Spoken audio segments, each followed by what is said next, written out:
To create a virtual sharp, simply Ctrl-select two edges that intersect at some extended point. With both edges selected, simply click the Point Sketch tool.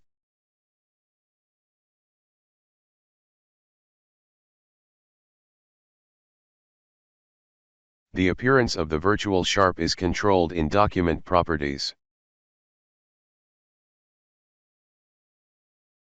In the section labeled Virtual Sharps,